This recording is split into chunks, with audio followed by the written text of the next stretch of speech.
Assalamualaikum warahmatullahi wabarakatuh. Perkenalkan, nama saya Pujayu Haryanti, mahasiswi Politeknik Fiksi Import Serang, jurusan Manajemen Informatika, kelas MI 20C.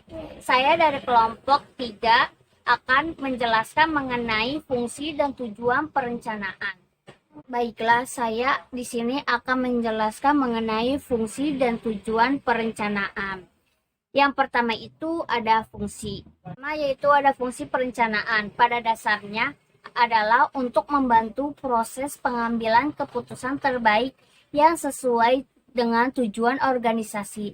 Pada pelaksanaannya, proses perencanaan yang dilakukan seorang manajer tatkala dalam mengambil keputusan harus berdasarkan keputusan yang baik, dapat menjawab atas pertanyaan 5W dan 1H untuk mengambil keputusan dengan baik. Penjelasan tentang pertanyaan tersebut akan saya bahas satu persatu mulai dari yang pertama. Yang pertama itu ada what. What berarti apa? Artinya bahwa seorang manajer harus dapat menjawab apa. Apa yang dimaksud adalah apa yang akan dicapai dan dirumuskan untuk mencapai tujuan organisasi tersebut. Apa manfaat tersebut dan pertanyaan yang melibatkan apa. Yang kedua yaitu why. Why berarti mengapa. Artinya seorang manajer harus bisa menjawab tentang mengapa hal itu yang menjadi tujuan bukan yang lain. Alasan yang kuat akan membuat tujuan menjadi semakin bagus. Yang ketiga ada where. Where berarti di mana. Artinya pemilihan lokasi perusahaan menjadi tanggung jawab seorang manajer. Maka pada saat memilih lokasi harus mempertimbangkan analisis yang baik. Contohnya, memilih lokasi strategis seperti di keramaian, jalan besar, teknis, AMDAL, dan aspek-aspek yang lain yang menyangkut pemilihan lokasi perusahaan.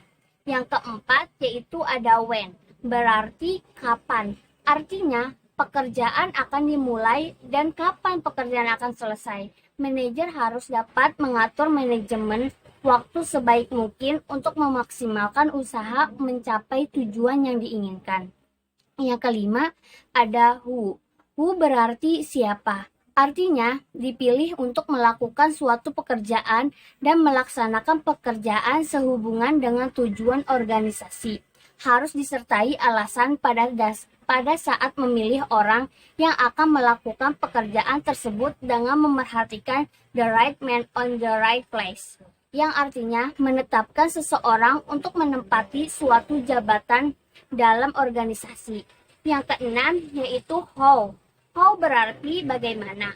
Artinya, seorang manajer harus mampu menentukan bagaimana arah suatu pekerjaan akan dilaksanakan dan bagaimana metode atau cara melaksanakan pekerjaan dalam upaya pencapaian tujuan organisasi.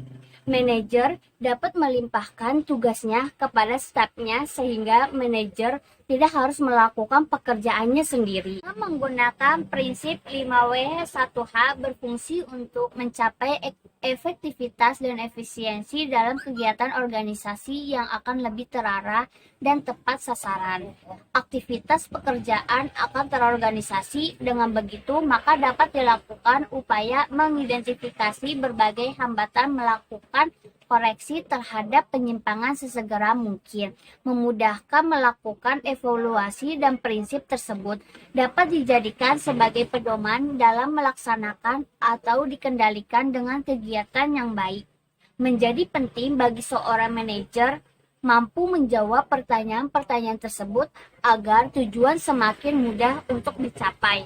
Selain fungsi perencanaan yang di atas, masih banyak fungsi yang lainnya. Salah satunya ialah suatu proses pengambilan keputusan sehubungan dengan hasil yang diinginkan dengan penggunaan sumber daya dan pembentukan suatu sistem komunikasi yang memungkinkan pelaporan dan pengendalian hasil akhir serta perbandingan hasil-hasil tersebut dengan rencana yang dibuat.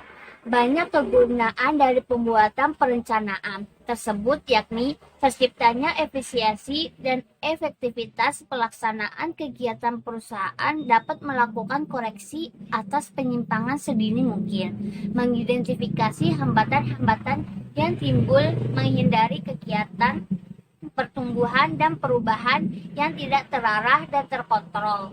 Yang selanjutnya yaitu ada tujuan.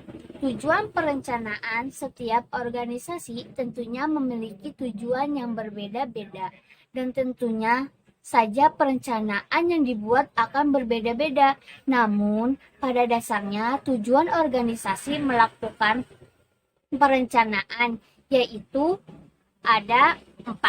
Yang pertama, mengantisipasi dan beradaptasi dengan segala perubahan yang terjadi.